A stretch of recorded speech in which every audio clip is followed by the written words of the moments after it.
Europe 1. Emmanuel Macron dit vouloir finaliser une coalition de pays prêts à envoyer des instructeurs militaires en Ukraine. Déclaration aux côtés de Volodymyr Zelensky en France à l'occasion du 80e anniversaire du débarquement. Le président ukrainien qui ne part pas les mains vides, il obtiendra des Mirage 2000-5 français. L'annonce a surpris puisque cette semaine encore, Moscou a accusé Paris d'alimenter les tensions en Europe. Mais le chef de l'État français refuse de céder aux menaces. Dit-il, il continuera à se tenir aux côtés de l'Ukraine. Alexandre Chauveau. Face à ce qu'Emmanuel Macron qualifie de fuite en avant de la Russie, le président français intensifie son soutien à l'Ukraine. Le nombre exact de Mirage 2000-5 n'est pas précisé, mais la formation des pilotes débutera en France dès à présent, affirme le chef de l'État.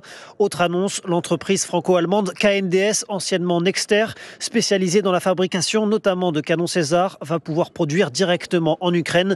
Le président français réitère à son homologue le soutien infaillible de la France. Ce soutien date du premier jour et il durera jusqu'au dernier. Car il y aura un dernier jour, celui d'une Ukraine heureuse et enfin libérée.